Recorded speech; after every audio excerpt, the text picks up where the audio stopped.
Allah pertemukan kita di workshop menggapai sholat husu. Insya Allah ini pertemuan keempat. Salawat serta salam marilah selalu kita curahkan kepada Nabi kita, Nabi Muhammad Sallallahu Alaihi Wasallam.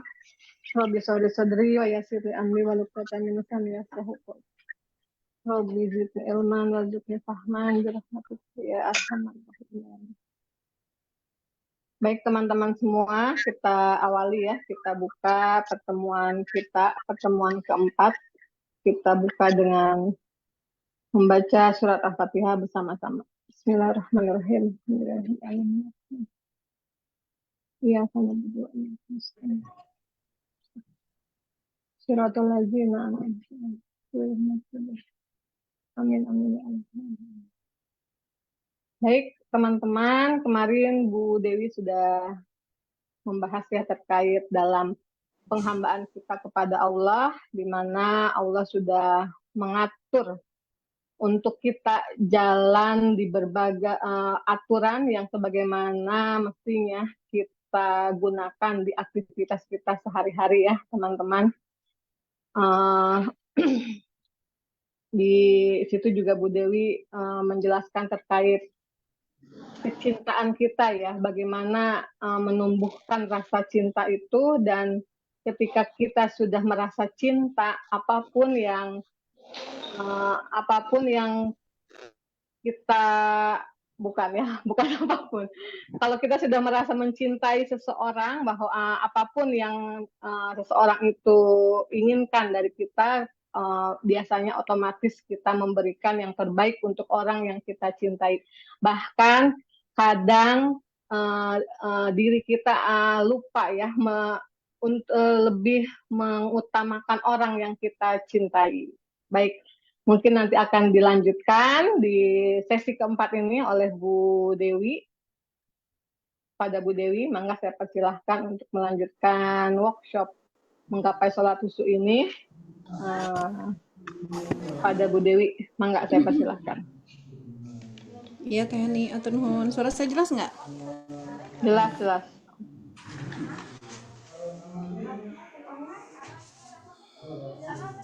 Ya, baik, alhamdulillah. Ya, di sini agak gelap, nggak apa-apa ya.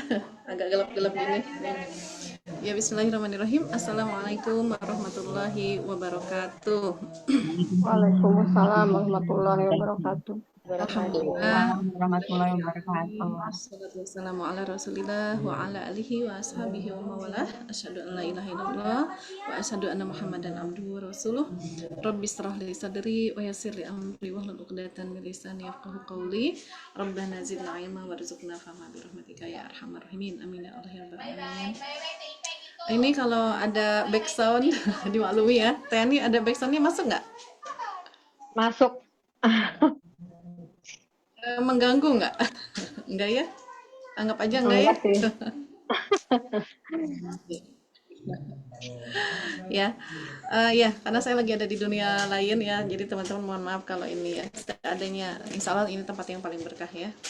Amin ya rabbal alamin. Saya langsung aja share screen ya, karena waktu kita terbatas. Salat husu ya, pertemuan ke berapa sekarang ya? Keempat betul ya? Keempat ya, masya Allah, alhamdulillah. Nah, kemarin kita belajar tentang tentang bagaimana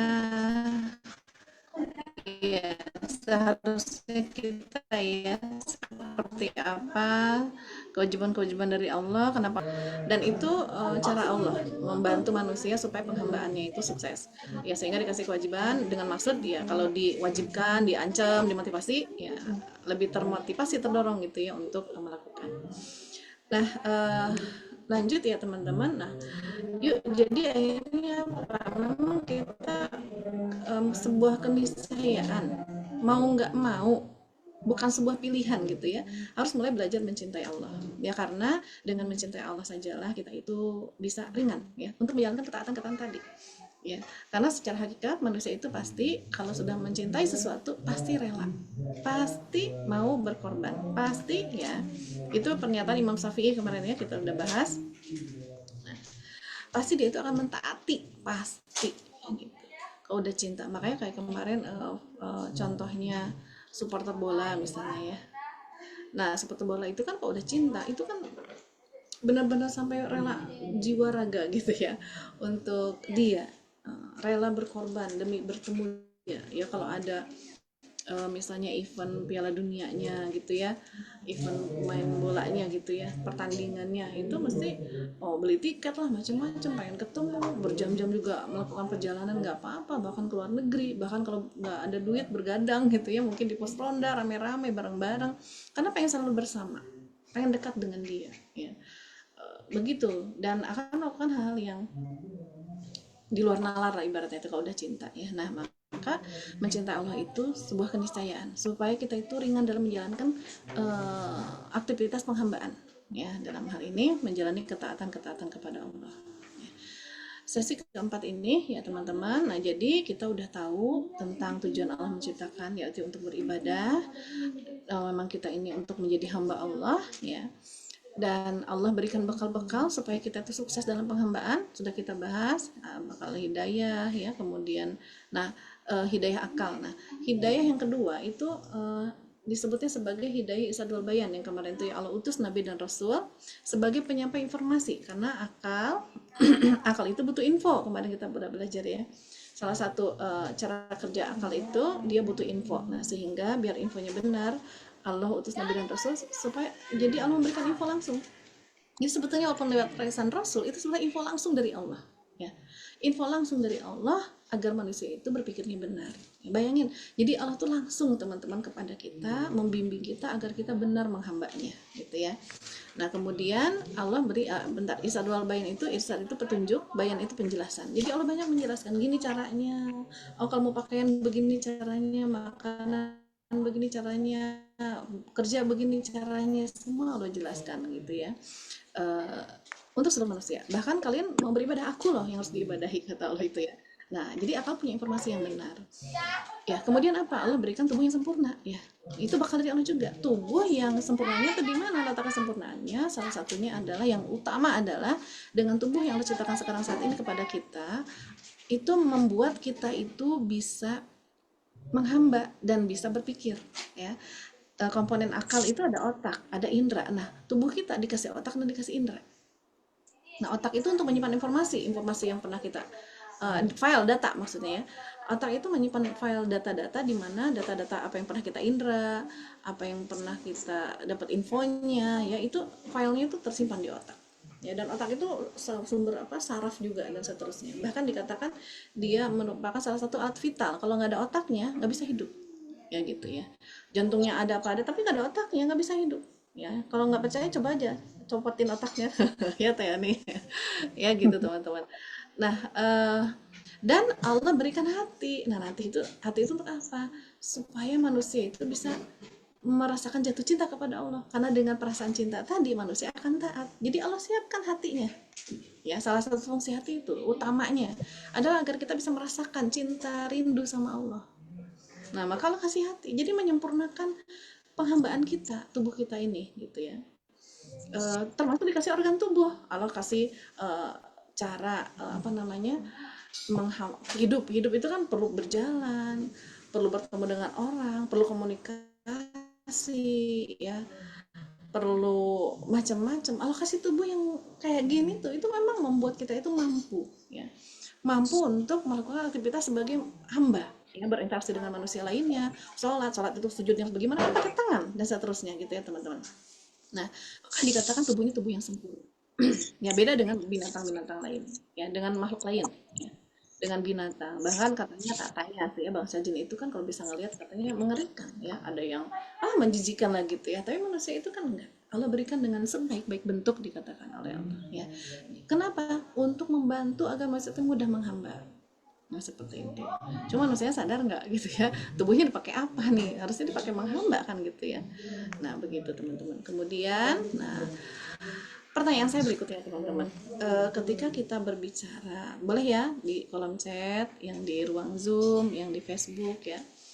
Kira-kira menurut teman-teman, kecuali yang pernah ikut pembinaan dengan saya nggak usah jawab ya, karena udah tahu jawabannya biasanya, atau lupa ya jawabannya.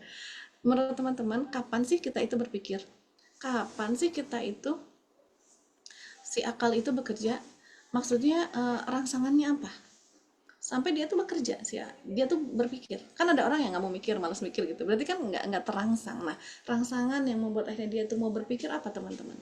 Seperti misalnya berlari, berpikir dan berlari itu sama-sama kata kerja ya. Berlari itu apa rangsangan seseorang itu berlari? Biasanya karena mengejar atau menghindari, ya ya karena ada dorongan rasa takut atau keinginan kuat gitu ya untuk mengejar atau menghindari sesuatu. Nah, bisa dia berlari itu, ya. Mengejar tuh mencapai, menggapai, ya sama aja sesuatu, maka dia berlari atau meninggalkan sesuatu. Nah, itu rangsangannya itu. Nah, kalau berpikir apa teman-teman rangsangan supaya kita tuh mikir. Ketika ada pertanyaan katanya. Terus ketika ada apa lagi? Ketika aktifnya kapan? Teman-teman suka mikir nggak? Ya suka mikir ya, kebanyakan mikir malah pusing nggak kadang-kadang ya. Aduh aku mah lemot nih kadang-kadang kan bilangnya gitu. Nah teman-teman Untuk mencari solusi, Ustazah. berarti kalau untuk mencari solusi pas ada masalah, lalu kita berpikir. Nah jadi yang Ketika ada informasi, Ustazah. kenapa Bu Eni? Ketika ada informasi. Kita ada informasi. Kadangkala ada informasi kita nggak mikir juga. Ayo sholat, diam aja nggak mau gitu ya. Ada informasi, itu ada gempa, cicing gitu ya, diam. Itu ada perang di Gaza. Ada informasi tapi diam aja juga nggak mikir. EGP aja. Nah itu berarti bukan itu.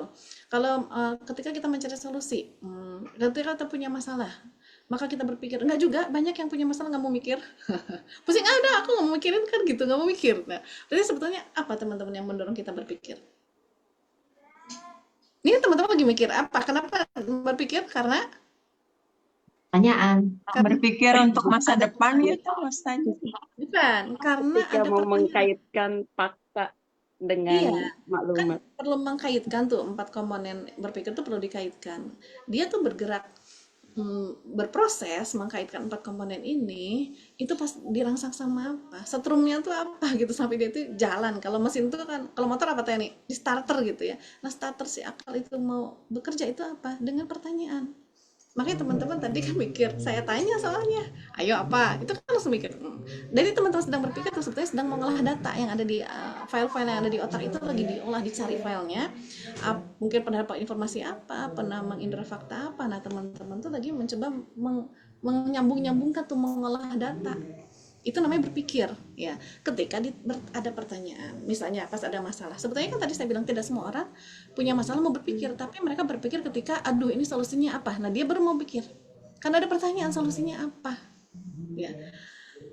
Itu karena dirangsang dengan pertanyaan. Nah makanya karena akal itu bekerjanya itu dirangsang harus ada pertanyaan. Nah Allah itu ngasih bekal berikutnya supaya akalnya tuh aktif secara otomatis. Ya apa bakal berikutnya? Allah beri ilham pertanyaan sama setiap manusia. Apa ilham pertanyaannya? Dari mana kita berasal, mau apa kita di dunia ini, dan mau kemana? Semua manusia yang normal ya, yang normal pikirannya pasti pernah memikirkan ini waktu kecil ya, atau mungkin sampai sekarang karena belum menemukan jawaban gitu ya. Nah semua manusia pasti akan memiliki pertanyaan itu dan mereka akan mencari jawaban. Makanya ada istilah prabalik gitu ya, masa pencarian identitas diri. Nah kan kita udah sering dengar gitu ya, itu sebenarnya masa pencarian mencari jawaban-jawaban ini, jawabannya apa, tanpa disadari atau tidak kita sedang mencari jawaban dari 3 pertanyaan ini. Misalnya ya, dari mana berasal, pasti saya yakin kalau dia berpikir pikiran normal, dia akan bertanya-tanya atau mungkin menanyakan memang secara langsung. Ada mungkin bertanya-tanya, kenapa lo nanya? Aduh deh cari jawaban sendiri gitu ya. Aku tuh dari mana ya? Dia lihat yang hamil itu tuh dia, oh ternyata aku juga dari tadi tanya dari perut. Nah terus kalau ibu aku tadi dari mana? Dari perut ibu. Kalau ibu dari mana? Dari perut nenek. Kalau nenek dari mana? Dari mana gitu ya. Oh dari Allah. Tapi pas kita sekolah, oh dari monyet kan gitu ya. Itu juga agak loading. Dari monyet atau dari Allah ya gitu. Nah kan gitu ya. Manusia pertama itu Adam, tapi katanya monyet. Terus yang benar yang mana gitu ya? Apakah monyet melahirkan Adam atau gimana? Nah itu kan nggak connect sebetulnya. Tapi itu adalah, makanya ada konsep evolusi juga karena dia sedang mencari jawaban dari mana segala sesuatu ini berasal. Ya banyak sekali konsep ketuhanan. Ya tentu berasal dari sang pencipta, sang khalik. Nah kemudian mau apa kita di dunia? Nah ini juga pasti kita berpikir, udah besar aku mau jadi apa ya? Aku mau ngapain ya? Aku nikah nih sama siapa ya? Nah, mulai kita banyak berpikir, kita berangan-angan. Makanya di sekolah itu pasti sejak TK mungkin PAUD juga ya akan ditanya cita-citanya apa. Nah sebetulnya sedang menjawab pertanyaan ini ya, mau apa nanti udah besar ya. Dan saya yakin ini dengan berjalannya tahap berpikir kita, tingkat berpikir kita, berjalannya waktu, kemudian tingkat berpikir kita makin meluas gitu ya. Jawaban-jawaban ini berbeda-beda bisa jadi ya. Waktu kita SD, TK mungkin karena kita sering naik beca, udah besar mau jadi apa? Mau jadi tukang beca. Ya. Agak besar lagi mau jadi apa? Ya, saya ingat dulu karena saya senang pisang gitu ya. Saya bilang waktu SD, saya ingat aja dan itu diketawain gitu ya. Nanti udah besar mau jadi apa? Mau jadi insinyur pertanian. Oh, dengan pedenya sebegitu. Emang kenapa? Soalnya saya senang pisang, mau nanam pisang. Emang harus jadi insinyur gitu, mau nanam pisang gitu ya. Ya karena sangat terbatas pikirannya. Tapi itu sebetulnya sedang menjawab mau apa di dunia. Ya gitu. Ya kalau nggak salah sampai diketawain. Dan kita juga pasti menertawakan anak kecil kan. Mau jadi apa deh gitu ya. Kadang-kadang ibunya pas-pas. Mau jadi pemulung katanya. Gitu ya gitu. Soalnya ngumpulin barang-barang seru dia karena senang mengumpulin barang-barang mungkin ya. Nah, kayak gitu. Kemudian mau kemana? Kita juga pasti pernah memikirkan kematian. Ya lihat orang mati, ntar aku juga gitu. Ternyata dimasukin ke kuburan ya. Nanti itu terus nanti gimana? Nah pasti kita itu terus habis mati kita ngapain? Katanya jadi ini ya. Kalau pas belajar biologi jadi jasa renik jadi apa gitu ya. Kalau belajar kimia nanti beda lagi ya dari bahasan kimianya. Kalau belajar agama nanti bingung juga terus yang bener yang mana ya. Nah kan gitu ya, kadang-kadang kita mungkin nggak peduli juga kata agama gini, kata kimia gini, kata fisika gini ya. Aja gitu ya. Bahkan mungkin kita disadari atau tidak kita diajari juga teori evolusi kan gitu ya. Itu kan menyesatkan sebetulnya. Tapi mungkin dulu saya juga ngerasa ya mungkin sempat ada pertanyaan yang benar tuh dari Allah atau evolusi gitu ya. Tapi mungkin karena informasi yang lebih kuat tuh dari Allah. Jadi pas teori evolusi itu nggak connect juga sih, tetap meyakini evolusi tapi meyakini juga ciptaan Allah gitu ya. Memang nggak nyambung karena dulu nggak berpikir gitu, ya udah nerima aja informasi, oke gitu ya. Pokoknya pas jawaban dari monyet. Makanya kalau ke kebun binatang pasti bilangnya apa, tuh ketemu paman kata gitu kan, saudara kata gitu ya. Karena kan mungkin terpengaruh dari teori evolusi tadi gitu teman-teman ya. Nah jadi kenapa Allah ilhamkan pertanyaan ini supaya gitu ya manusia itu menjawab mau jadi hamba gitu akhirnya, mengenal dengan pikirannya sendiri dia mengenal keberadaan Allah gitu ya. Dia itu tahu mau ngapain di dunia. Kalau udah kenal Allah berarti dia udah tahu dong di dunia mau ibadah gitu, dan mau kemana kita akan kembali kepada Allah. Nah jadi dikasih rangsangan pertanyaan tadi, jadi itu bantuan dari Allah agar kita itu inget, tahu, sadar kita tuh di dunia mau menghamba gitu ya. Jadi Allah maha baik nggak?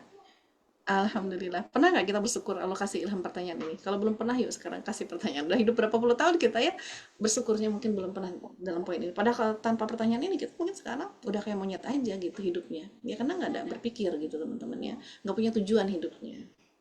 Ya, jadi menjawab pertanyaan ini akhirnya manusia tuh punya tujuan hidupnya. Saya tuh mau menghamba kepada Allah. Ya, nah itu karena akan kembali kepada Allah dan saya berasal dari Allah. Nah, itu ya teman-teman. Nah, jadi pertanyaan ini disebut sebagai uqdatul kubro. Ya, 3 pertanyaan mendasar ini disebut sebagai uqdatul kubro, ya di mana tadi ya. Nah, akal itu udah disiapin sama Allah, yaitu sebagai alat untuk menjawabnya, ya. Dan memang pertanyaan ini merangsang akal untuk berpikir. Lalu akhirnya menghasilkan keimanan. Nah, harusnya itu begitu. Harusnya idealnya. Tapi karena manusia itu banyak yang punya sifat sombong, mereka suka cari informasi sendiri. Jadi informasi dari Allah, diutus Nabi dan Rasul itu ditolak. Ya, nggak mau mendengarkan gitu. Padahal kalau akalnya mau berpikir tanpa dipengaruhi hawa nafsu, tentu apa yang disampaikan oleh Allah itu masuk akal semua gitu. Ya. Termasuk surga neraka yang gaib itu masuk akal. Kita bisa buktikan keberadaannya walaupun kita nggak bisa lihat. Ya, nah ini dibahas kalau di pembinaan kelas binaan ya. Tapi ini kita nggak sampai ke sana dulu ya. Yang jelas kita ini kenapa saya mengajak berpikir ini kepada teman-teman, karena di kelas salat khusyuk ini saya bukan mau ngasih teori salat khusyuk, tapi kita mau tumbuh bersama supaya bisa khusyuk. Ya, diawali dengan apa? Dengan mencintai Allah kan gitu ya. Berarti bagaimana kita mencintai Allah kalau kita nggak kenal kepada Allah? Jadi di sesi ini sebenarnya kita mau belajar mengenali Allah dulu. Teman-teman udah kenal belum sama Allah? Pertanyaannya itu. Atau Allah itu benar nggak ada apa enggak? Jangan-jangan kita masih bingung juga Allah itu ada atau enggak. Ya. Allah itu benar bukan sang pencipta. Jangan-jangan pencipta itu Yesus. Jangan-jangan apa? Api. Jangan-jangan matahari. Jangan-jangan setan kan gitu ya. Nah, banyak. Nah, kita harus berimannya dengan akal kita, teman-teman, ya. Nah, ini jadi kita bangun dulu keimanan supaya dengan iman nanti kita jadi mencintai Allah, belajar, jadi tumbuh bareng. Ya, mudah-mudahan nanti kelas pas berakhir kelas benar-benar kita maksimal khususnya, bukan cuma dapat teori, tapi karena kita udah membangun bareng. Nah, dari dasar dulu akidah itu keimanan ya. Kalau kita mungkin bahasa umumnya, akidah itu keimanan ya. Keimanan yang berarti apa? Mendasar iman itu kan akidah itu dikatakan seperti kalau rumah itu pondasinya ya, bikin rumah 100 tingkat berarti tergantung pondasinya. Kalau pondasinya hanya cukup untuk 1 tingkat ya jangankan sampai 100 tingkat gitu ya, baru 2 tingkat aja mungkin udah oleng karena itu hanya untuk kuat untuk 1 tingkat rumah pondasinya. Nah, termasuk pohon itu ibarat akarnya ya. Akidah tuh ya dalam hidup kita seperti akar pohon ya. Katanya ya, saya pernah belajar gitu kan dulu mungkin pas SD atau kapan ya, kalau kita mau melihat selebar apa akar pohon itu, maka lihat saja selebar apa daun-daunnya gitu kan katanya ya. Itu karena si akar ini untuk memastikan kalau daunnya cabangnya bertambah, si akar juga bertambah sejauh si daun tadi gitu ya, karena untuk menopang yang di atasnya. Bayangin kalau akarnya segitu-gitu aja, daunnya makin banyak, makin lebar gitu ya kan, nggak ini jatuh itu pohonnya, nggak mampu menopang ya si akarnya itu. Nah, maka akan menyesuaikan juga batangnya akan makin membesar juga kan gitu, semakin besar cabangnya, rantingnya, batangnya membesar juga. Bayangin kalau batangnya tetap seperti gini, rantingnya bercabang gimana? Pohonnya ya sejak awal itu tumbang. Nah, inilah iman ya. Jadi teman-teman, iman ini, akidah ini ya, kalau kita kokoh kuat maka seberat apapun ibaratnya ya perintah Allah, kita tuh jadi ringan menjalaninya. Karena nanti dari iman itu pasti tumbuh cinta. Kalau imannya benar pasti tumbuh cinta. Ya, setelah beriman tuh PR berikutnya adalah mencintai Allah. Ya, berarti kita perbaiki keimanannya sehingga kita mencintai Allah. Nah, jadi di sesi-sesi awal-awal ini saya mau ngajak teman-teman berproses mencintai Allah. Ya, begitu. Jadi nanti pas saya kasih teori salat khusyuknya lebih mudah toh? Nah, insya Allah ya lebih mudah gitu. Ya, jadi gitu ya teman-teman. Nah, sekarang saya mau tanya sama teman-teman. Manusia berasal dari mana? Boleh dong dijawab. Walaupun saya tahu jawabannya pasti sama. Berasal dari mana teman-teman? Berasal dari Allah katanya. siapa? Kata Mbak Enti. Mbak Enti kata siapa? Teman-teman, manusia berasal dari Allah itu kata siapa? Manusia berasal dari segumpal darah. Ya, gumpal darah itu dari mana? Berarti Dari asalnya. percampuran antara ovum dengan sperma. Itu bukan yang maksud asal, bukan itu. Asal itu asal mulanya dari mana? Berarti bermula dia ada. Gitu ya. Dari mana? Kalau itu kan proses penciptaannya. Nah, tapi ini awalnya. Mana Ibu? Dari Allah. Dari Kita Allah. tahunya dari Al-Quran. Nah, kata Dari Al-Quran. Al-Quran. Begitu. Ya baik. Nah, kalau teman-teman beriman kepada Allah karena ada Al-Quran, karena bukti dari Al-Quran, maka teman-teman, kata Quran pencipta itu Allah gitu. Berarti iman teman-teman nggak ada bedanya seperti imannya orang Kristen dan Yahudi. Karena orang Kristen kalau ditanya, kenapa kamu percaya kepada Yesus? Ada dalam Injil. Kenapa percaya sama Tuhan yang Yahudi itu apa? Kenapa percaya sama itu? Karena ada dalam kitab kami, Talmud gitu. Nah, itu jadi bukti gitu. Bisa jadi bukti nggak bahwa kitab itu sebagai bukti bahwa pencipta itu adalah Allah. Pencipta itu adalah, jadi itu bukan bukti teman-teman ya. Kata siapa? Kalau katanya berarti itu bukan bukti, baru katanya. Kalau bukti itu Dari firman Allah melalui malaikat Jibril disampaikan. karena teman-teman udah percaya sama Qurannya ya. Apapun sama orang seperti orang udah percaya sama Injil, apapun isi kata Injil, apapun kata Injil, percaya aja Karena percaya duluan, percayanya juga mungkin tanpa dasar gitu. Baru katanya. Maksud saya, namanya bukti, coba di pengadilan. Apa buktinya? Kalau teman kamu membunuh, kata tetangga saya, gitu nggak bisa. Bukti itu berarti saksi itu adalah orang yang melihat sendiri. Buktinya itu depan mata, dia saksinya gitu. Ya. Jadi kalau si saksi itu masih katanya, berarti dia bukan tidak membawa bukti. Saksi itu harus bawa bukti. Nah, maksudnya begini, teman-teman apa buktinya? Namanya bukti itu berarti apa yang teman-teman indra? Mana buktinya Dengan kalau memperhatikan fakta, melihat manusia yang luar biasa. oke, baik ya. Dengan memperhatikan fakta, itu membuktikan keberadaan Allah atau membuktikan keberadaan pencipta? Membuktikan keberadaan pencipta. Iya. Keberadaan pencipta. Nah, teman-teman kenapa yakinnya kepada Allah? Apa buktinya kalau Allah itu pencipta? Itu pertanyaannya. Nah, ini harus Ada kita... alam semesta, Ibu. Kenapa? Ada alam semesta. Ada alam semesta, itu hanya membuktikan ada Ada yang pencipta. ada Dan makhluk semua hidup. orang beragama, kalau ditanya, kenapa kamu percaya kepada Tuhan? Karena ada penciptanya. Jadi namanya orang beragama tuh siapa sih? Yaitu orang yang percaya bahwa semua alam ini ada penciptanya. Ada Jadi yang menciptakan, iya benar. nah, kalau jawaban yang seperti tadi, teman-teman gak ada bedanya dengan orang yang lain, yang beragama yang lain. Oh, iya. Kenapa percaya sama? Karena ada alam semesta. Berarti pada tahapan itu kita hanya mempercayai sang pencipta saja. Ya. Tapi kenapa teman-teman tuh memilih Allah? Nggak memilih Yesus, nggak memilih, kan ada yang menciptakan api dan seterusnya ya. Nah, oke, kita bangun ya keimanan kita berdasarkan akal. Akal tuh tadi berpikirnya itu berdasarkan fakta, berdasarkan info. Ya. Nah, kita jangan terlepas dari situ. Allah itu terindra nggak? Terindra. Menurut saya Allah itu terindra. Ya. Bisa dibuktikan.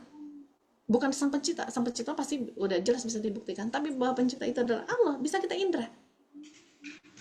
Nah, itu maksud saya ya. Nah, gimana cara mengindranya? Nah, begini, makanya ini harus sering-sering berpikir. Jadi sering berpikir, sering bertanya, sering mencari jawaban, mencari informasi. Nah, itu nanti lama-lama kita itu akan terbimbing manusia itu, siapapun dia ya, akan menemukan bahwa sang khalik itu adalah Allah Subhanahu wa taala. Ya. Nah, jadi jawaban seorang muslim biasanya kita berasal dari mana? Berasal dari Allah. Sama kayak tadi teman-teman ya. Nah, terus kenapa beriman kepada Allah? Dan jawabannya persis seperti teman-teman. Ya, misalnya kadang-kala ada yang bilang, aku beriman kepada Allah karena tadi teman-teman nggak ada yang jawab gini, karena orang tua muslim. Karena itu adalah ajaran orang tua atau guru kita. Bisa jadi kan ada yang menjawab begitu ya. Nah, kalau jawabannya seperti itu, ya, atau karena dinyatakan di dalam Quran. Nah, tadi teman-teman jawabannya yang ini ya. Nah, kenapa beriman pada Allah? Karena ada dalam Quran. Nah, kalau begitu, bagaimana jika orang tuanya kafir atau tidak percaya Quran? Berarti teman-teman sekarang yang mana? Imannya sama siapa? Ayo, misalnya teman-teman orang tuanya kafir dan tidak percaya Quran, kira-kira sekarang agamanya apa? Misalnya guru-gurunya dari kecil ngajarinnya bukan Quran, ngajarinnya bukan Allah. Agamanya apa? Berarti kalau jawaban teman-teman seperti tadi, teman-teman berimannya karena akal atau karena katanya? Karena katanya. Karena katanya. Bukan karena akal. Ayo, kita iman masih katanya ya kan? Masih iman KTP. Ya. Makanya mau salat masih berat karena kita aja meyakini keberadaan Allah mungkin masih bingung. Iya ya, apa buktinya Allah ya gitu ya? Mungkin masih sekarang baru sadar gitu. Iya ya, apa buktinya kalau pencipta kita? Nah, berikutnya, jika orang beriman, misalnya dia beriman, kenapa kamu beriman? Karena punya keajaiban.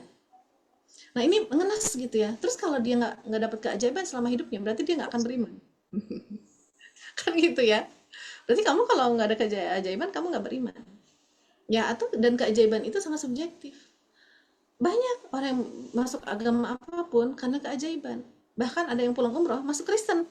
Gitu kan? Kenapa? Kalian depan Ka'bah ngelihat salim. Gitu kan ya. Nah, itu kan imannya karena keajaiban. Jadi bukan sesuatu yang masuk akal. Itu. Masuk akal tuh ada buktinya. Ya, pembuktian. Akal tuh ada pembuktian. Ya, agar adil maka beriman itu harus pakai standar yang sama apa? Yang semua manusia punya. Kalau keajaiban nggak semua manusia dapat keajaiban bisa jadi gitu ya. Itu Allah berarti pilih kasih. memberikan ilham keimanannya gitu ya. Iya nggak? Kalau gitu aplikasi nggak? Berarti aplikasi juga ngasih orang tua yang kafir. Ya wajar lah dia kafir, orang tuanya kafir gitu. Ya padahal nggak gitu juga, yang muslim juga ada anak yang kafir. Nabi juga begitu kan ya, anak-anaknya gitu. Karena apa? Karena beriman itu pakai standar yang sama harusnya. Yang semua manusia itu punya apa? Akal. Harus pakai akal beriman itu. Ya, bisa dipahami sampai di sini ya teman-teman ya. Insya Allah. Bisa nggak? Iya aja deh. Ya, pertanyaan soalnya besok ya. Nah, jadi, ini nih tadi untuk menjawab pertanyaan tadi kita kan pakai udatul kubro. Ada dirangsang nih sama Allah dari mana kita berasal. Nah, seperti itu udah bagus ya. Nah, berarti kita gunakan fakta, indera, otak dan maklumat maklumat sebelum itu informasi sebelumnya. Ya. Informasi. Nah, kemudian apa yang disebut dengan fakta? Yang disebut dengan fakta itu adalah semua yang ada di luar tubuh kita atau semua yang bisa kita indera itu adalah fakta. Ya. Yaitu apa? Kita mengindra manusia, ya kita mengindra di luar kita tuh ada alam, ya alam tuh mungkin tumbuhan, binatang gitu ya, langit, semuanya itu alam, dalam tanah, dalam bumi ya. Dan kita melihat ada interaksi, entah itu manusia dengan alam, alam dengan alam gitu ya, manusia dengan manusia, itu namanya kehidupan. Nah, itulah fakta yang bisa kita indra. Ya, fakta itu apa tadi? Sesuatu yang bisa kita indra, itu namanya fakta.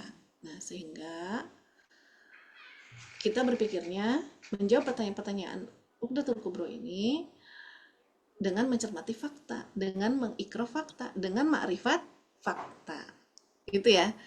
Nah, penelaahan tentang fakta ya dengan ikro. Ya, baik. Nah, itu teman-teman. Ya. Nah, apakah manusia ada dengan sendirinya? Nah, coba kita lihat ya. Setiap manusia dilahirkan oleh ibu yang manusia, betul nggak? Ada sih katanya melahirkan serigala, itu mah di film ya. Ya, sang bayi tidak bisa apa-apa, bahkan bisa meninggal dunia jika tidak ada yang merawat atau memberikan makanan dan minuman. Nah, coba, ini kan kita sedang mengindra fakta, mengindra manusia. Ya. Apakah manusia pertama dari evolusi monyet? Ada dengan sendirinya, wujud bayi, atau ada menciptakan dalam bentuk yang sudah sempurna, langsung dewasa? Kan itu mungkin pertanyaan pernah bergelut di kepala kita. Dan itu mungkin perlu kita jawab. Ya. Nah, secara teori evolusi, maaf ya agak porno ya gambarnya ya. Lihat ke bawah aja ya. Aduh, saya mau mengganti, nggak keburu ya. Masya Allah, subhanallah ya. Nah, manusia tidak ada yang menciptakan, tapi berasal dari evolusi monyet. Benarkah? Salah. Salah ya. Kenapa? Gampang sih sederhananya. Itu teori Darwin, Ustazah. Salahnya di mana kira-kira? Secara akal. Karena bukan dari binatang kan manusia diciptakan. Apa faktanya? Yang sederhana aja. Kan kita nggak bisa neliti juga gitu. Mungkin nggak punya ilmu penelitian. Tapi fakta yang bisa diindra. Coba perhatikan manusia saat ini. Perhatikan monyet saat ini. Ya, kalau daur ini ya, Bu, ini karena bukan gambar asli ya, insya Allah mudah-mudahan tidak ini. Ya, jadi kalau daurnya ada seperti ini ya, jadi manusia ya, ada beberapa daur gitu ya. Nah, kenapa sekarang monyet-monyet itu nggak ada yang lagi dalam daur yang gini? Atau dalam posisi begini, posisi begini, posisi begini, posisi begini, posisi begini. Jadi nggak ada monyet yang sedang berproses jadi manusia saat ini. Kenapa? Dia lagi evolusi, tapi monyet tetaplah monyet, manusia tetaplah manusia. Nggak ada tuh kita menemukan satu suku dimanapun gitu ya, yang lagi mungkin posisinya nih, posisi kedua. Ya, ada nggak? Teman-teman menemukan nggak? Nggak ada kan? Tidak. Kenapa? Apakah monyet-monyet tadi yang sekarang masih bentuk monyet tidak berhasil revolusi? Atau terevolusi yang salah? Kan itu ya pertanyaannya. Itu di luar nalar ya. Bukan di luar nalar, kata orang sekarang di luar nurul. Ya, ada nurul nggak di sini? Ya gitu ya teman-teman. Itu nggak masuk akal. Teori Darwin ini.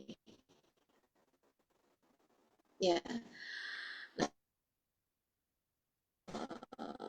Nah ini kan kita menemukan fosil makhluk separuh fosil tengkorak dari satu ras monyet, ras apa dengan ras lainnya itu berbeda ya. Pada penggalian di gua di Spanyol ditemukan fosil seorang anak yang hidup 800.000 tahun yang lalu. Itu kan lama banget. Kalau teori evolusi ini ada, harusnya 800.000 tahun yang lalu masih bentuk monyet nggak? Atau mungkin setengah manusia. Harusnya gitu ya. Tapi wajah anak ini, fosilnya, memiliki bentuk yang serupa dengan anak-anak masa kini. Jadi itu terbantah ya. Teori evolusi tidak dapat menjawab pertanyaan mengapa suatu saat kera berkaki 4 memutuskan secara bersama-sama gitu ya untuk berjalan hanya dengan 2 kaki. Ya, makhluk hidup akan menghabiskan energi 2 kali lebih banyak jika mereka mencoba berjalan berbeda dari postur alamiahnya. Betul nggak? Sok teman-teman jalannya pakai tangan. Yuk kita dan terus emang monyet itu merencanakan ya pas mau kawin gitu misalnya. Ntar bikin anaknya yang udah nggak ada ekornya ya. Gitu-gitu Kak. Enggak kan gitu ya. Yang agak tulangnya tegak ya kan enggak gitu. Nggak ada. Bahkan sekarang manusia yang punya akal ini, manusia juga tidak bisa merencanakan begitu. Mungkin ada, tapi dengan proses cloning itu gitu ya, sekarang tuh ditemukan cloning. Tapi kan cloning itu sebetulnya ya bukan karena dia berevolusi sendiri ibaratnya gitu ya, ada campur tangan manusia gitu. Kenapa monyet di seluruh dunia ibaratnya dulu gitu ya, kompak mau melahirkan menjadi manusia. Kan itu nggak masuk akal ya teman-teman. Kera tidak punya akal sementara manusia punya akal. Nggak mungkin mereka begitu ya. Kalau boneka katak pasti ada yang membuat, maka seekor katak yang memiliki struktur tubuh yang rumit pun pasti akan ada yang menciptakan. Setujukah? Nah, jadi kita harus berpikir, lihat nih, tadi ya kita bicarakan tentang manusia. Nah, sekarang kita lihat alam. Ya, kan alam tuh bisa kita indra, ya. Kita lihat katak, monyet semuanya gitu, ada bonekanya juga itu. Jadi nggak mungkin gitu ya. Boneka katak aja pasti orang yang waras itu bilang, yang waras ya, pasti bilang itu ada yang membuatnya.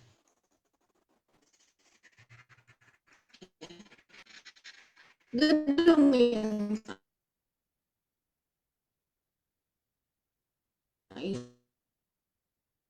miring dikit, digoyang dikit, kekuatannya luar biasa. Tapi lihatlah gunung yang menjulang tinggi seperti itu, yang begitu banyak, yang di sana tumbuh berbagai ekosistem, hidup di sana berbagai ekosistem dengan sendiri. Itu kira-kira emang nggak ada yang menciptakan gitu ya, nggak ada yang ngurusin itu gedung yang tinggi aja itu, jangankan yang tinggi, gedung 1 lantai aja kan perlu ada perawatan, ya nggak bisa kalau nggak dirawat itu. Nah ini kenapa gunung. Coba kalau gedung aja teman-teman, gedung kalau nggak dirawat sebulan aja banyak sarang laba-laba nggak? Kenapa di gedung itu di gunung sarang laba-laba nggak di mana-mana, hanya tempat tertentu saja. Kan kalau mau laba-laba ya berserakan di mana-mana dong ya, tapi gunung tuh bersih asri gitu ya. Ternyata rapi, masya Allah gitu ya. Nah itu tentu ada yang menciptakan. Kalau rumah yang kita tinggali ada yang membuat, maka bumi yang tinggali pun dengan segala ketetapan perhitungannya pasti ada yang menciptakan. Jadi rumah yang sederhana, perhitungannya sederhana aja. Bagi yang membuatnya sederhana ya. Tapi bagi kita nggak jelibet karena mungkin nggak tahu ilmu membuat rumahnya. Kadang-kadang kan ada salah bikin rumah itu. Ya. Kurang aciannya kurang ya, nanti merotol temboknya ya, macam-macam lah gitu. Nah, tapi data bumi dengan segala kerumitannya, masa sih nggak ada yang menciptakan? Kan gitu ya teman-teman. Setuju nggak? Setuju nggak kalau kesimpulan gitu? Kalau nggak setuju, silakan keluar dari ruang Zoom. Ya, jadi kalau akan diajak berpikir, coba teman-teman. Semua yang ada di alam semesta ini, nah nggak akan tentu tidak ada dengan sendirinya. Ya, bahkan seorang Arab Baduy ditanya ya, kenapa dia beriman? Ya, dia bilang apa?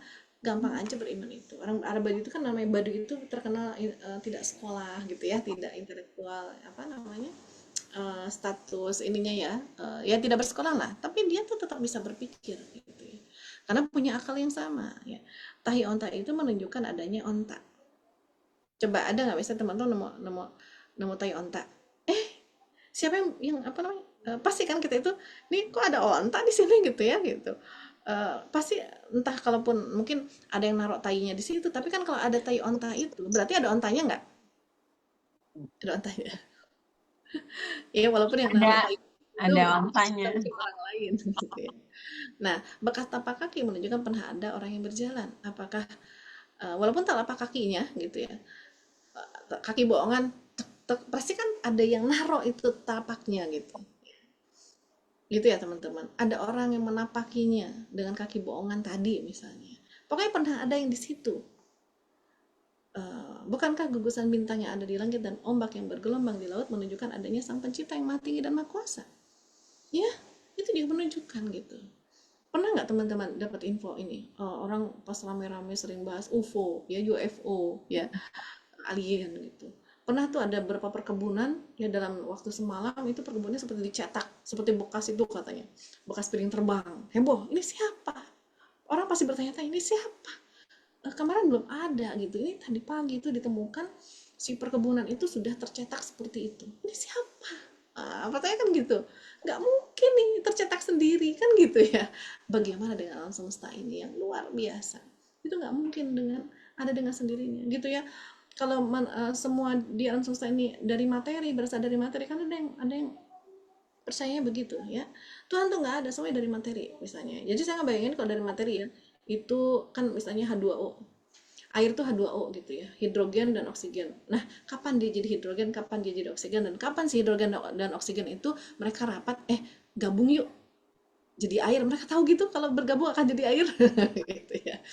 Kan gitu ya teman-teman. Terus kenapa kita bernapas tuh milihnya O2, nggak CO2? Apa aja lah dimasukin, atau cari-cari O2 juga susah. Yuk kita rencanakan gitu, tubuh kita tuh masuknya seluruh apa? Seluruh udara. Bisa gitu merencanakan gitu?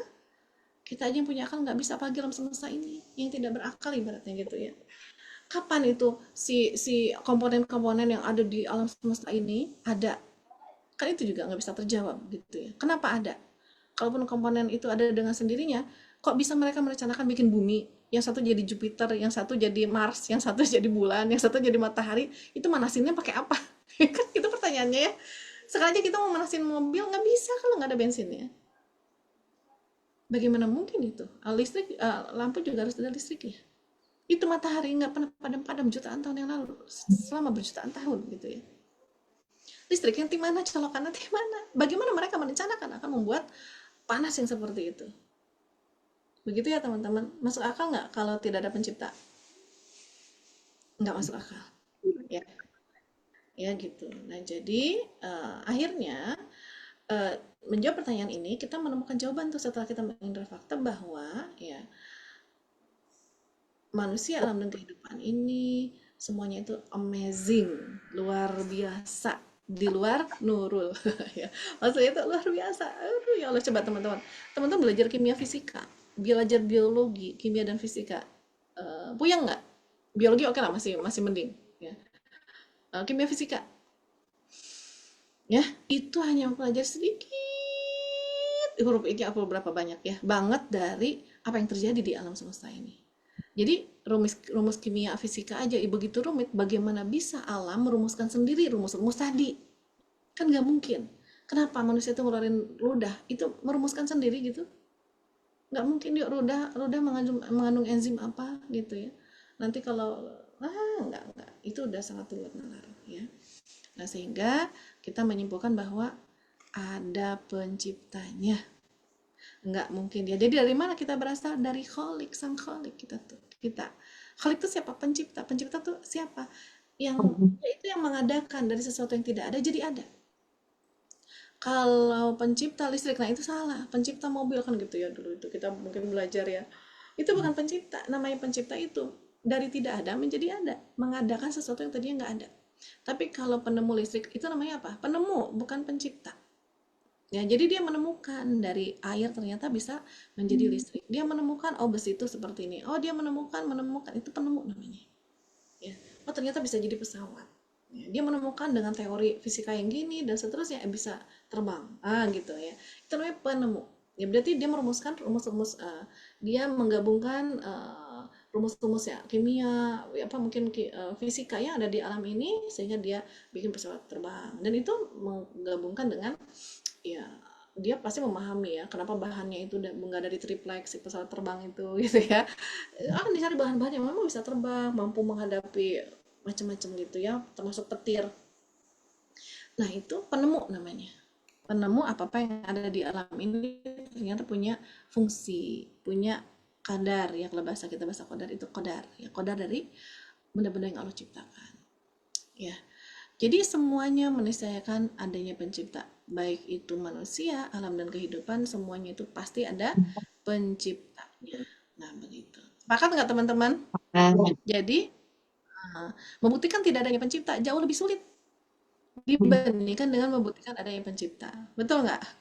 Sebetulnya mati kutu itu kalau kita mau diskusi bener-beneran dengan orang yang ateis ya, itu mereka itu sebetulnya bodoh berpikirnya itu ya, nolak sesuatu yang sebetulnya secara fakta itu real gitu, real banget gitu. Real itu kan fakta ya, realitas itu fakta. Nah, ya, jadi membuktikan tidaknya Tuhan itu lebih sulit sebetulnya.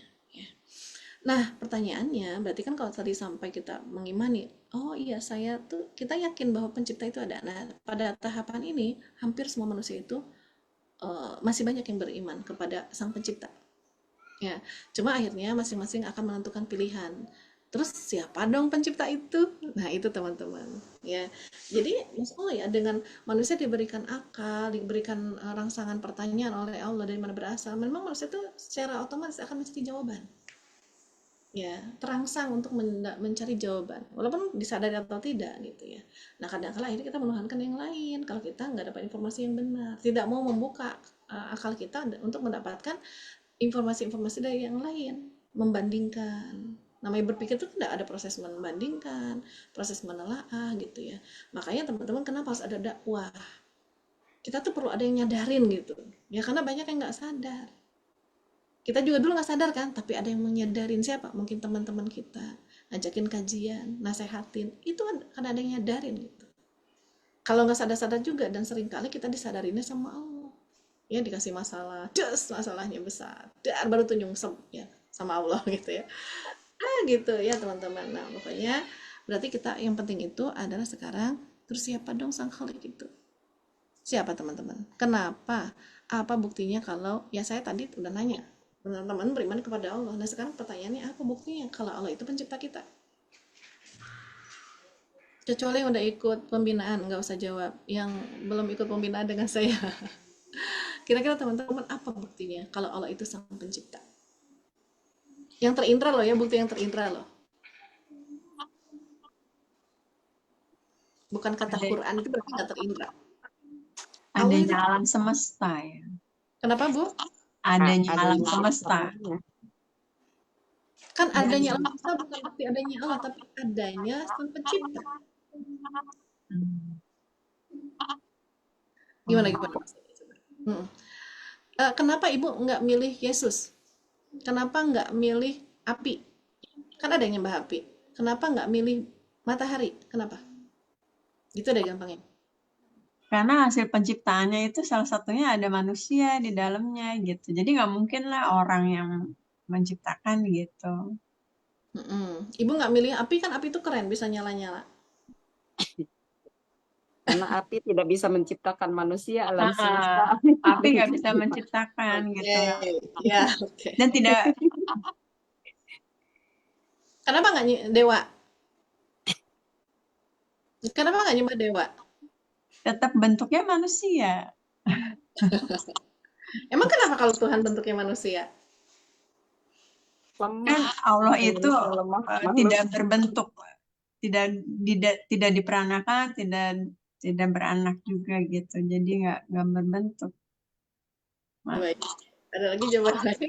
Ya. Nah, jadi sebetulnya iya ya, kurang lebih seperti itu. Cuma kalau bahasa saya begini, taruhlah dari kandidat-kandidat Tuhan yang ada ya, tadi mungkin ya ada yang nyembah setan, nyembah arwah, nyembah patung, nyembah dewa, nyembah apalagi api, matahari ya, dan seterusnya. Nah, itu kita lihat ya, lihatnya dari mana? Siapa tuh pencipta itu? Kita lihat aja. Kira-kira pencipta itu punya sifat gimana ya? Nah, sifat pencipta bisa dilihat dari mana? Tidak akan membuat Dari yang yang serupa dengan diciptakan. Yang jelas tidak sama dengan apa yang dia ciptakan gitu. Kenapa tidak akan sama? Kan bisa aja sama. Dia bikin miniatur dirinya. Maksud saya begini teman-teman. Untuk gini, sederhananya apa ya? Kerudung saya deh ya, kerudung saya. Teman-teman percaya nggak? Yakin nggak? Percaya atau yakin? Kalau yakin itu berarti 100%, nggak bisa dibantah lagi. Percaya nggak kalau kerudung ini ada yang menjahitnya? Ada, pasti ada. Percaya nggak kalau si kain ini dulu bentuknya kapas dan kapasnya ada yang nanam? Saya. Ada yang nanam Ada. kapasnya. Apa buktinya? Karena tidak ada pohon kerudung. Karena ada kerudungnya, hasil karyanya, dan kita tahu proses bikin kerudung ini Hasil dari termasuk menjahit. Nah, berasalnya. kira-kira kalau gitu siapa penjahitnya? Tidak tahu. Hah? Tidak tahu penjahitnya, tapi ada kerudungnya, berarti ada yang menjahit. Nah, siapa penjahitnya? Sama itu, ada ciptaannya, ya tidak tahu siapa gitu ya. Karena kenapa ibu bilang penjahitnya tidak tahu siapa penjahitnya? Karena kurang apa? Secara teori berpikir yang kurang apanya? Kurang informasi. Informasi. Dan kurang fakta mungkin. Tapi Kurang ilmu. teman-teman kalau berdasarkan ini misalnya ya, kalau kita teman-teman pernah nonton film detektif, teman-teman pernah nonton siapa Conan ya, katanya kalau detektif itu udah bingung panggil aja Conan gitu ya, gitu ya. Ya kayaknya ini nih koruptor di Indonesia tuh kalau kan nggak ditemu ada yang kabur ya, nah harusnya dipanggil si Conan itu ya. Gini, kalau detektif misalnya lagi ada kasus nemuin barang bukti ya, nemuin tuh ada senjata, itu dia itu akan melakukan apa untuk menemukan siapa pemilik senjata ini, apakah si pembunuh atau bukan, dia melakukan apa, si senjata ini diapain untuk mencari Melakukan research gitu. Penelitian. yang pertama kali apa Identifikasi. nih senjata itu, untuk Identifikasi. mencari asal-usul senjata ini kemana, gimana caranya, Melakukan penyelidikan, iya selidikinya dengan cara apa, Dilihat menelusuri iya telusurinya lewat asal apa, asal Lewat muasal. akal. Dilihat dulu, dilihat bukan. dulu Ini tipenya ibu apa. nih, ibu misalnya nemuin senjata, kita nemuin senjata nih teman-teman ya, pistol misalnya. Ya, ini lewat dikit nggak apa-apa lah ya waktunya ya, bonus hari ini ya. Udah salat Jumat kan? Ya.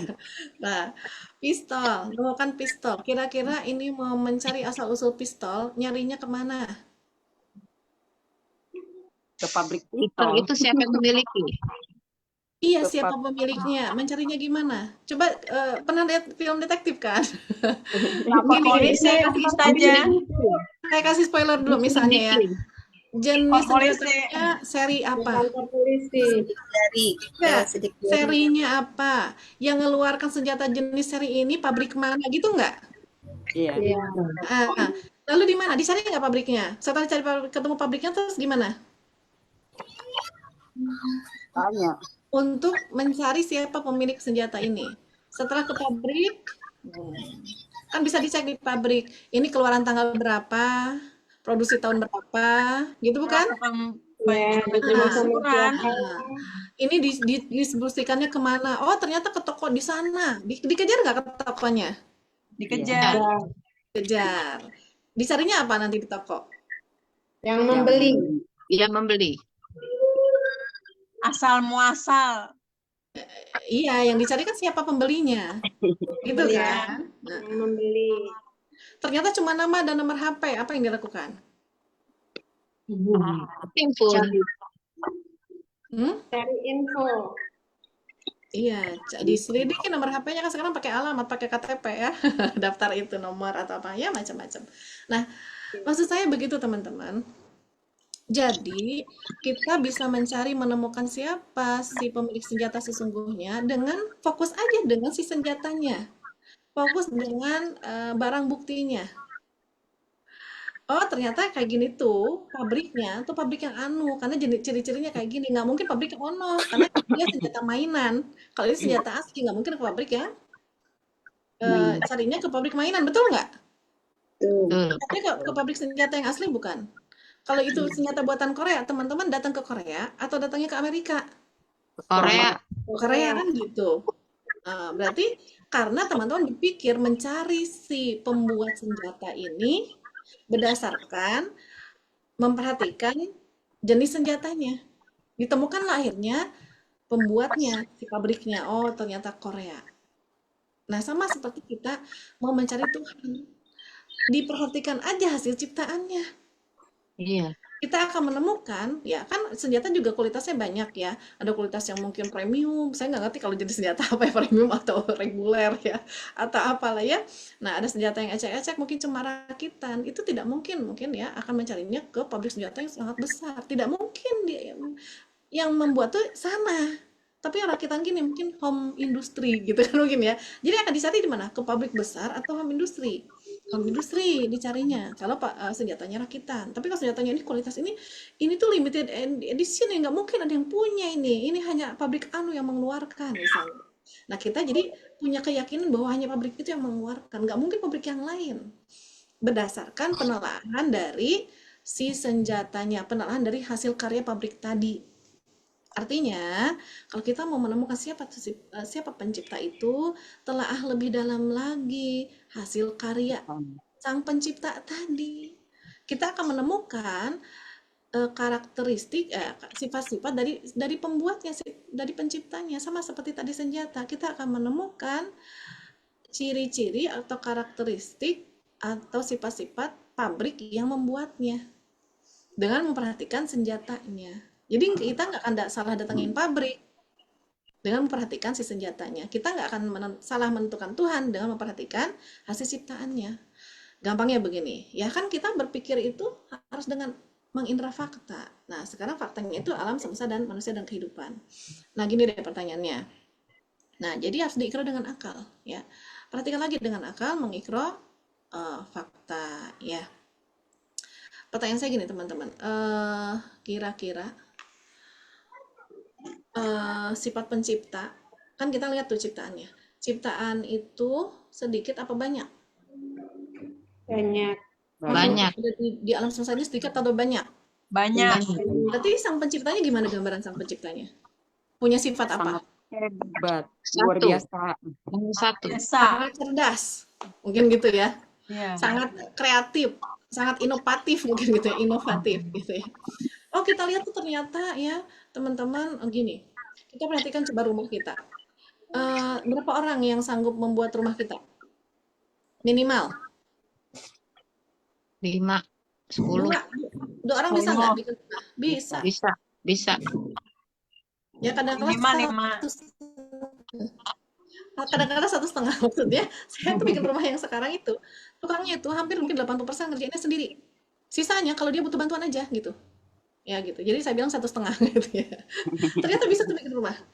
Coba kalau bikin rumah butuh 2 orang. Kalau bikin gedung yang tinggi 2 tingkat, 5 tingkat, 100 tingkat butuh berapa orang? Tentu akan bertambah banyak tuh yang 100 orang lebih. bisa lebih. Ya. Kalau 100 tingkat, ya. Kalau mau bikin satu kota, berapa orang? Bikin Banyak satu sekali. negara, bikin berapa orang? Bikin bumi, bikin alam semesta, kira-kira maha apa sang penciptanya? Lebih kecil dari ciptaannya atau lebih besar Maha dari besar. ciptaannya? Lebih Maha besar. besar. Maha Nah gitu besar. teman-teman. Jadi kita Maha tuh agung, untuk maha bisa besar. menentukan siapa Tuhan itu dengan mengindah ciptaannya aja. Nah, taruh dua tadi ya, dia itu pasti maha cerdas, dia itu termasuk ya teman-teman. Kalau kita perhatikan alam ini secara umum gitu ya, teratur apa enggak? Teratur. Termasuk bumi itu ada tiangnya enggak? Planet-planet ada tiangnya enggak? Tidak. Kenapa tetap ada di tempatnya? Siapa yang menggenggamnya? Maha apa berarti yang menggenggamnya? Maha besar. Maha kuasa. Maha kuat, Maha kuasa. maha perkasa kan gitu ya. Perkasa. Terus apa? Sang pencipta itu coba bayangin dengan kita mengikro kita gitu, mengikro kehidupan. Teman-teman coba teman-teman pegang lagi pegang apa? Tolong lihatkan ke saya. Pegang sesuatu. Berapa lama teman-teman mampu memegangnya sampai tidak jatuh kira-kira? Pegang gitu. Kapan pensil ini akan jatuh, ketika apa? Capek, malas, Capek atau malas atau Lelah. atau Udah pegel. pegel atau Dilepas. ketiduran. Atau Iya nggak? ketiduran, ya betul. Berarti terjadi begitu nggak alam semesta? Kalau yang menggenggamnya lemah, ngantuk, lemes, Bisa. capek, Jadi ketiduran. hancur. Jatuh, iya hancur. Berarti maha apa sang pencipta itu? Maha segalanya. Maha kuasa, maha Maha kuat, kuasa. apa aja kita nggak bisa. Nah, pertanyaan saya dari kandidat Tuhan yang ada tuh, yang sekarang lagi disembah sama manusia, ada nggak kandidat yang cocok dengan sifat-sifat Tuhan seperti itu? Tidak ada. Ada, yaitu Allah. Allah. Gimana sih? selain Allah, Ya kan sekarang Ya, manusia hanya banyak Allah yang maksudnya. menyembah Tuhan. Ya. Kandidatnya kan banyak tuh ya. Nah coba, kira-kira yang menyembah api terbantah nggak? Punya nggak api sifat-sifat begitu? tidak. Tidak. Yang nyembah dewa Nggak ada. Dewanya tukang Tidak. parakia, tukang kawin, saling bunuh, gimana tuh dewa mati ya? Nggak punya. Dewanya bukan sibuk ngurus bumi kok, ngurus apa? Ngurus diri sendiri. Ngurus diri sendiri. Ya. Yesus gimana? Punya nggak sifat begitu? Tidak. Tidak. Tuhan Bapak punya nggak sifat begitu? Ya Tuhan Tidak. Bapaknya punya anak gimana tuh? Nanti kalau pengen punya anak lagi gimana? Repot. Kan gitu ya. Ya Allah. Ya, nah itu teman-teman. Ya. Eh begitulah. Itulah buktinya Allah itu sang pencipta. Jadi kita tuh dengan akal gitu. Memang kita dengan akal membuktikan sendiri. Allah itu sang pencipta. Ya, jadi bukan katanya lagi, ya. Gimana? Setuju nggak? Allah itu sang pencipta? Atau yakin? Yakin. Yakin. Udah 100% belum sekarang? 100%. Aku yakin. Oh, tadi kan masih bingung, apa buktinya? Oh gitu ya. Ya gitu ya. Nah, ke sana alur berpikirnya. Jadi, keimanan seperti inilah teman-teman yang lahir dari pemikiran. Yang itu akan kokoh gitu, iman dari pemikiran tuh nggak bisa dibantah gara-gara nanti sebungkus Indomie gitu ya. Gara-gara habis cerai ternyata ada yang menyambut yang lebih sayang ya, gara-gara apa jadi pindah agama karena dia berimannya belum pakai akal, betul nggak? Iya. Betul. Kalau pakai akal peluang untuk tidak berimannya gimana? Kecil banget Sangat kecil. ya. Di Gimana misalnya tipis diopinikan. saja. Iya, misalnya diopinikan begini. Misalnya dia datangin misionaris.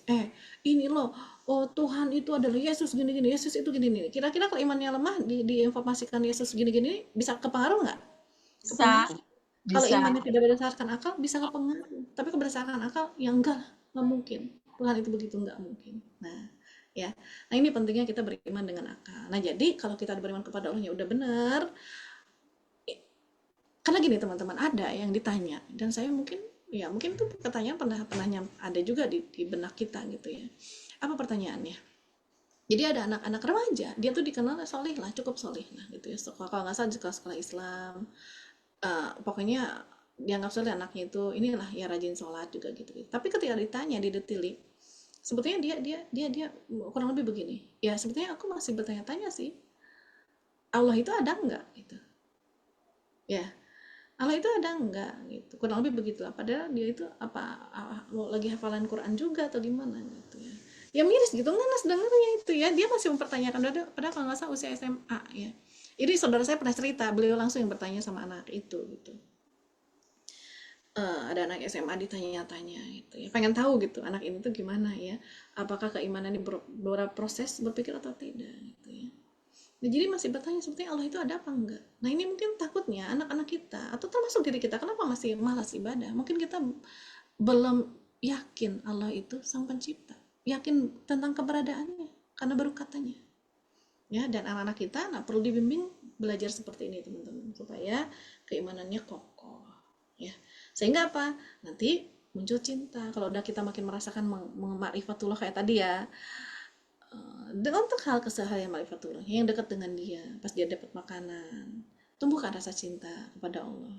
Ini Allah baik banget, kita bahas tuh sis cabenya ya, kita bahas mungkin airnya, kita bahas apa. Kalau Allah nggak cinta sama kita gimana nak? Nah, ini dari Allah, bukan bunda punya hadiah, oke lah begitu ya, tapi hadiahnya titipan dari Allah yang baik ya. Jadi kan begitu ya. Begitu teman-teman ya. Jadi mudah-mudahan ya kita mulai bisa membuka hati kita ya setelah mengimani Allah. Memang PR berikutnya adalah kita itu mau mencintainya, dan mencintainya itu butuh belajar ya, butuh belajar ya. Nah kemarin sudah bahas ya bagaimana cara mencintai Allah, kenali Allah Subhanahu Wa Taala, kenali sifat-sifatnya dalam keseharian kita ya. Kemarin udah dicontohkan ngelihat apa namanya teman-teman, coba lihat layar kata saya gitu ya.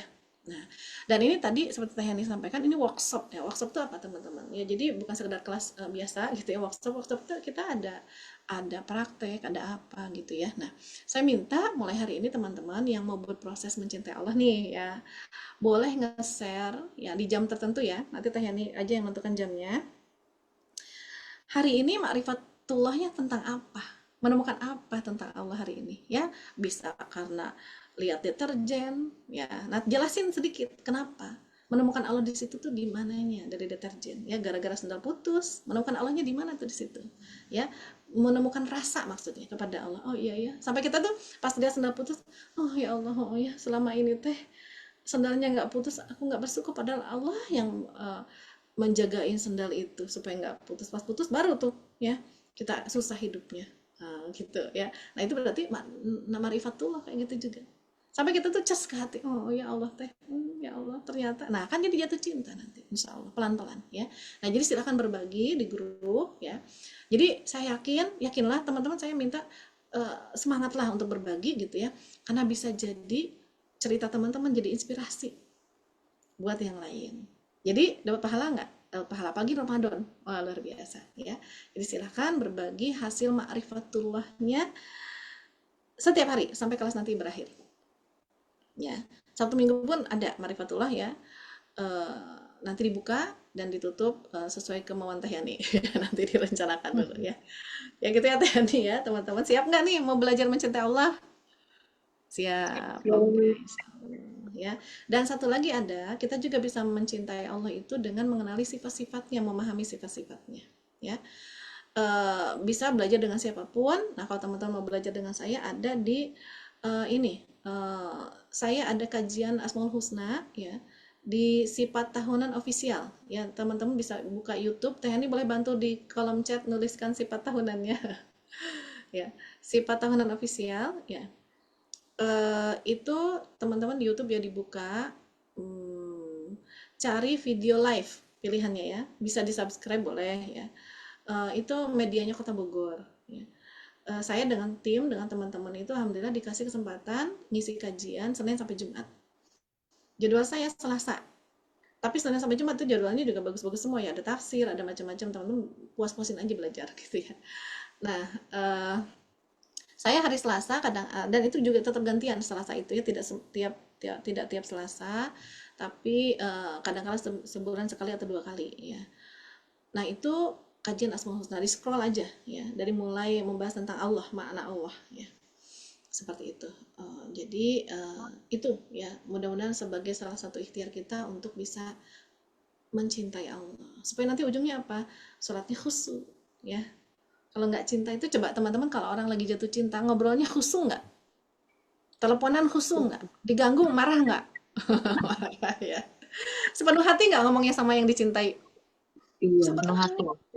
Ya. Berpisah gimana? Nangis dulu nggak? Nangis dulu.